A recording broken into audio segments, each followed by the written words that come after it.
اور شب قدر مغفرت کی رات، سب سے اونچا مہینہ ہے اور سب سے اونچی رات ہے، لیکن حضور اکرم صلی اللہ علیہ وسلم نے فرمایا کہ 4 قسم کے لوگوں کی مغفرت شب قدر میں بھی نہیں ہونی۔ 4 قسم کے لوگوں کی مغفرت شب قدر میں بھی نہیں ہونی۔ پہلا، شراب پینے والا، اس کی کوئی مغفرت نہیں،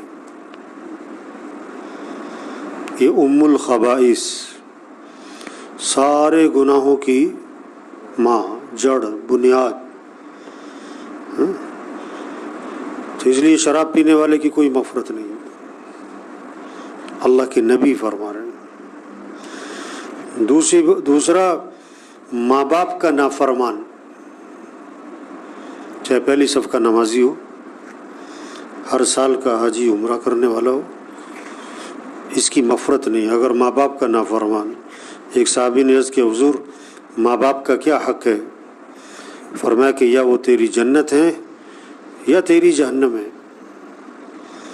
ان کی اطاعت کرے گا، خدمت کرے گا، فرما برداری تو جنت، ان کو دکھ دے گا تو جہنم۔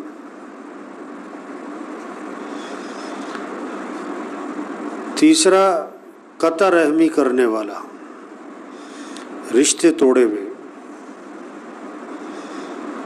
بھائی سے بول چال بند ہے، بہن سے، چچا سے، ماموں سے، خالہ سے، بہت ساروں کی تو کیا ہے، بیوی سے ہی لڑائی ہے، بیوی سے ہی بول چال بند ہے۔ لڑائی تو، جھگڑا تو کسی دشمن سے ہو، کیا بیوی سے لڑائی جھگڑے؟ آپ صلی اللہ علیہ وسلم نے فرمایا تم میں سے بہترین کون ہے؟ سب سے بہترین تم میں سے کون ہے؟ فرمایا جو اپنے گھر والوں کے ساتھ بہتر ہو۔ تم میں سے بہترین کون ہے؟ جو اپنے گھر والوں کے ساتھ بہتر ہو، باہر والوں کے ساتھ نہیں۔ بعض لوگ جو نا باہر بہت نرم ہیں، گھر میں بہت گرم ہیں،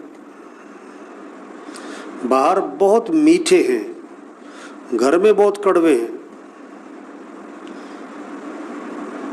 باہر بہت اچھے ہیں، گھر میں بہت برے ہیں، باہر بہت ہنس مکھ ہیں اور گھر میں بڑا منہ بنا رہتا ہے۔ حضرت عائشہ رضی اللہ عنہا فرماتی ہیں آپ صلی اللہ علیہ وسلم جب بھی گھر میں تشریف لاتے تھے تو آپ مسکراتے ہوئے آتے تھے، آپ گھر آتے تھے تو مسکراتے ہوئے آتے تھے۔ آپ نے فرمایا تم میں بہترین کون ہے؟ جو اپنے گھر والوں کے ساتھ بہتر ہو، اور آگے فرمایا کہ میں تم میں سب سے بہتر ہوں اپنے گھر والوں کے ساتھ۔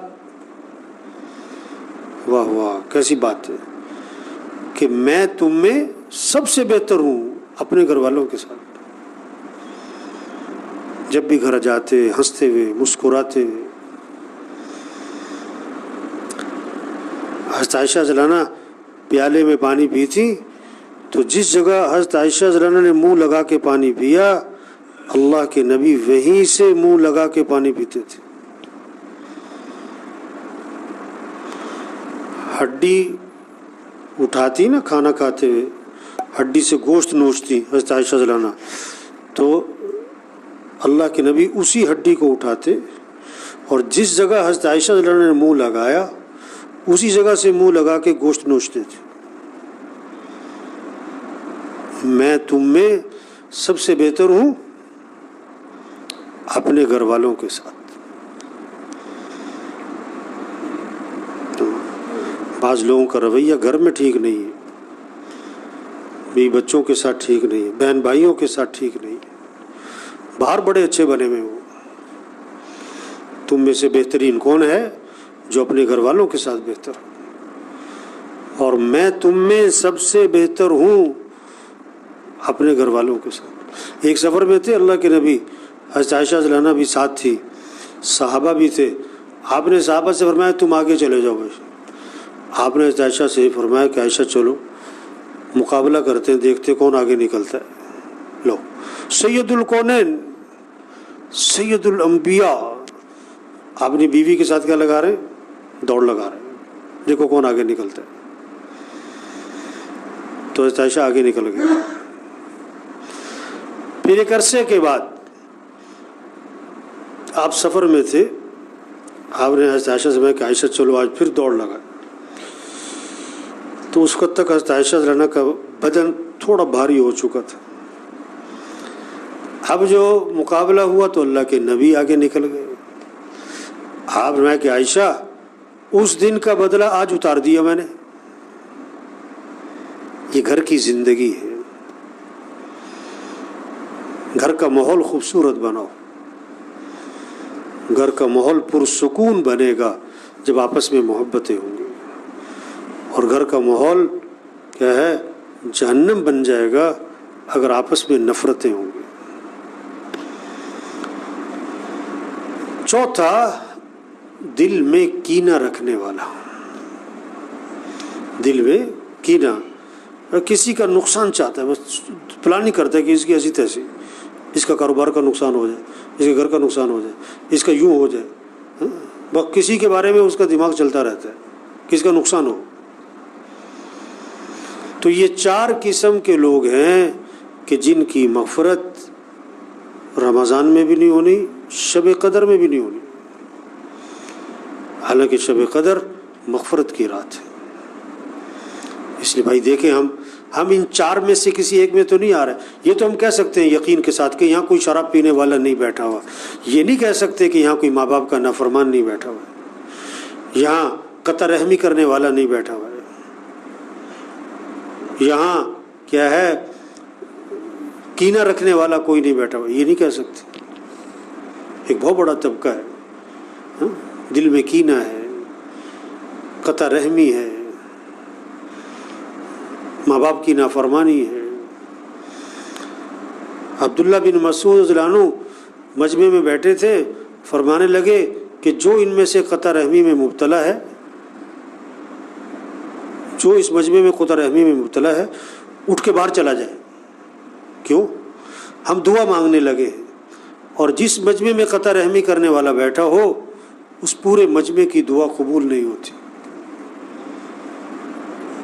اس پورے مجمع کی دعا قبول نہیں ہوتی. قطع رحمی کیا رشتے توڑے ہوئے.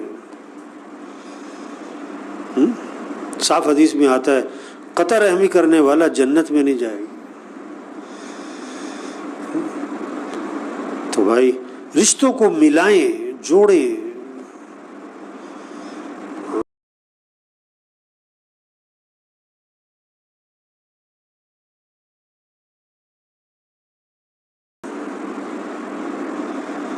ایک حدیث میں آتا ہے اپنے نسب کا علم حاصل کرو.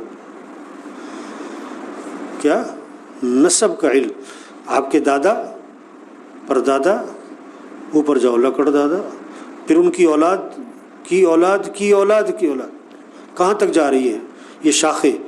یہ علم حاصل کرو. نانا پر نانا، اوپر جاؤ، پھر ان کی اولاد، پھر ان کی اولاد، پھر ان کی اولاد، یہ شاخیں کہاں تک جاتی ہیں. یہ والا علم حاصل کرو. کیوں؟ تاکہ تم صلہ رحمی کر سکو، تاکہ تم رشتوں کو ملاؤ، تاکہ ان پر خرچ کرو. ہاں، نسب کا علم حاصل کرو. اس لیے بھائیو، جو اس 4 میں سے اگر کسی ایک میں ہے تو توبہ کرے. بھائی ہماری جان پہچان تعلق والوں میں سے جس کے بارے ہمیں پتہ ہے کہ وہ ان 4 گناہوں میں سے کسی ایک گناہ میں مبتلا ہے، اس سے توبہ کروائیں، اس کو سمجھائیں پیار سے، محبت سے. اس کی کوشش کریں. جاتا رمضان ہے، پتہ نہیں اگلا رمضان ملنا ہے کہ نہیں ملنا ہے. پتہ نہیں کس کس کا یہ آخری رمضان ہے، کس کس کو یہ آخری تاکراتیں مل رہی ہیں، آخری شب قدر ہے. زندگی میں دوبارہ اسے شب قدر نہیں ملنی ہے. کتنے پچھلے رمضان میں تھے، اس رمضان میں نہیں ہیں، اور کتنے اس رمضان میں ہیں اگلے رمضان میں نہیں ہوں گے. رمضان اگلے سال بھی آئے گا، شب قدر اگلے سال بھی آئے گی، ہم ہوں گے کہ نہیں یہ کوئی پتہ نہیں. اللہ کرے کہ یہ رمضان اور یہ تاک راتیں اور یہ شب قدر سب کی مغفرت کا ذریعہ بن جائے. اللہ عمل کی توفیق عطا فرمائے. الحمدللہ رب العالمین.